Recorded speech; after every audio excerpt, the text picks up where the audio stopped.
नमस्कार, जय डुग्गर, जय मां बोली। तुस दिक्खा करदे हो गुलिस्तान डोगरी खबरें गी ते अ'ऊं आं तुंदे कन्नै प्रियंका चौधरी। ते जिस चाल्ली कन्नै कैप्शन दिक्खियै तुस सारे एह् सोचा दे होने कि आखिरकार 10 करोड़ रुपए दा जेह्ड़ा मुआवजा है ओह् कुसी थ्होन लग्गेआ है ते जे थ्होआ करदा है ते कैह्दे वास्ते थ्होआ करदा है, ते ऐसे बड़े सारे सवाल जेह्ड़े ऐ ओह् तुंदे मन च जेह्ड़े आवा करदे न। तुंदे सारे सवालां दा जवाब देने आस्तै अ'ऊं इक अपडेट लेइयै हाजिर आं। अपडेट है जेह्ड़ी दिल्ली कटरा एक्सप्रैसवे दी गल्ल बी तुसें सुनी, ओह्दे पर कम्मकाज दी गल्ल बी तुसें सुनी ते इह्दे च जिन जिन दी जेह्ड़ी जमीनां है इस पूरे प्रोजेक्ट च आवा करदी न उन लोकें गी मुआवजा देने दी प्रक्रिया जेह्ड़ी है ओह् शुरू होई चुकी दी है। ते तकरीबन लाई लो वीरवारै कटली मोड़ पर इक कैंप लाए दा हा, शिविर लाए दा हा, जेह्दे च 10 करोड़ रुपए दे मुआवजे दी शुरुआत हुई। लोकें गी उंदे खाते च जेह्ड़े पैसे ओह् जान लगे। पूरे मसले पर आने ते दिल्ली अमृतसर कटरा एक्सप्रैसवे दी गल्ल करचो ते सांबा जिले च जिन जिन लोकें दी जेह्ड़ी जमीनां है ओह् इस पूरे एक्सप्रैसवे दे प्रोजेक्ट च आवा करदियां न उ'नेंगी जिला प्रशासन दी तरफों मुआवजा देने दी प्रक्रिया दी शुरुआत करी दित्ती गेदी है। एह्दे गित्तै जिला प्रशासन ने संबंधित विभाग दे जिन्ने बी अधिकारी ने जां फिर संबंधित इलाकें च शिविर लाइयै कैंप लाइयै लोकें गी जेह्ड़े ऐ उंदे मुआवजा देने दी प्रक्रिया जेह्ड़ी ऐ ओह् शुरू करी दित्ती है। वीरवार गी जिस चाल्ली कन्नै अ'ऊं पैह्लें बी सनाया कि कटली मोड़ पर इक शिविर लाया ते उत्थै लोकें गी इंदे जेह्ड़े मुआवजे न तकरीबन 10 करोड़ रुपए दी जेह्ड़ी राशि ही उंदे जेह्ड़े जमीनां दे मालक न उंदी जेह्ड़े खाते न ओह्दे च जेह्ड़े पाई दित्ते गेदे न ते एह्दे गित्तै जिला प्रशासन दी तरफों सांबा च पंचायत घर च विशेष तौर पर इक शिविर दा आयोजन भी कीता गेआ। एह्दे गित्तै सांबा दे जिला उपायुक्त जेह्ड़े न ओह् बी मुक्ख रूप कन्नै मौजूद रेह् न ते उ'नें बी कुदै ना कुदै लोकें गी समझाइश बी दित्ती ते जेल्लै लोकें गी उंदे पैसे थ्होए इस पूरी प्रक्रिया च बी बड़ी चढ़ियै हिस्सा जेह्ड़ा ऐ ओह् लैता ऐ ताकि कुसै कन्नै कोई खुंझ निं होई जावै कुसै कन्नै, क्योंकि जिंदियां जमीनां आवा करदियां न उ'नेंगी उंदा हक दिलाने गित्तै एह् शिविरें च जेह्ड़े जिन्ने बी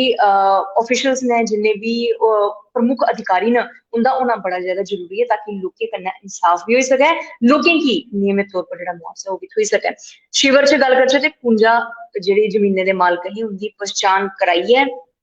कुल मिलाइयै 10 करोड़ रुपए दी जेह्ड़ी राशि है ओह् मुआवजे दे रूप कन्नै उंदे बैंक दे खाते च जेह्ड़ी जमा जेह्ड़ी ओह् करी दित्ती गेई है। जिला प्रशासन दी तरफों हून 12 ऐसे शिविर जेह्ड़े अजें तक्कर जेह्ड़े ने आयोजित करी चुके दे न जेह्दे च कुल मिलाइयै 131 करोड़ रुपए दे जेह्ड़ी राशि है ओह् मुआवजे दे तौर पर लोकें गी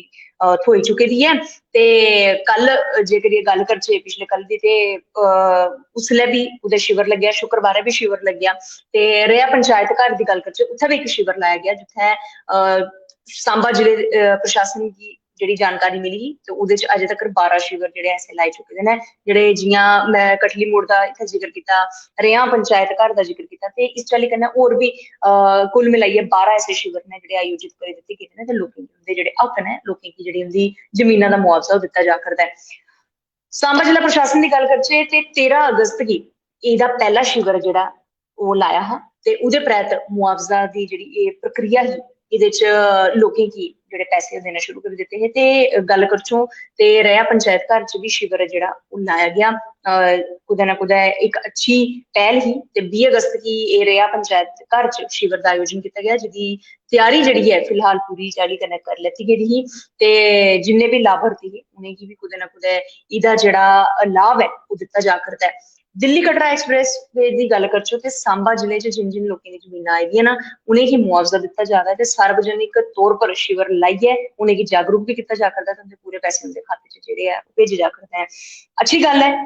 लोकें दी जेह्ड़ी जमीनां इस पूरे एक्सप्रेसवे दे प्रोजेक्ट च आइयां न उ'नेंगी अपना गुजर बसर करने गित्तै जेह्ड़ी राशि दित्ती जा करदी ऐ उंदे पर उंदा हक ऐ ते एह् तुरंत जे उंदे खाते च आ दी ऐ ते एह्दे कन्नै असें संबंधित विभाग दी कुदै ना कुदै काबिल तरीफ बी ऐ ते एह् बी समझी सकने कि किन्नी संजीदगी कन्नै कम्म होआ करदा ताकि कुसै मनु गी कुसै शख्स गी किसी किस्म दा कोई नुकसान ऐ ओह् बी दिक्खने गी नेईं थ्होऐ। फिलहाल उ'नें धोड़ी तक तुस मिगी इजाजत देओ ते 10 करोड़ रुपए दे मुआवजे दी जेह्ड़ी इक रकम है लोकें गी दित्ती है ते 12 ऐसे शिविर ने जेह्ड़े लाए गे न जिंदे च एह् राशि जेह्ड़ी ओह् वितरित कीती गेई। फिलहाल उ'नें धोड़ी तक तुस मिगी इजाजत देओ, बने दे रवो गुलिस्तान डोगरी खबरें कन्नै। परतियै मलाटी करगी तुंदे कन्नै किश होर नमें विशे किश होर नमें टॉपिक लेइयै। देओ इजाजत। जय डुग्गर, जय मां बोली।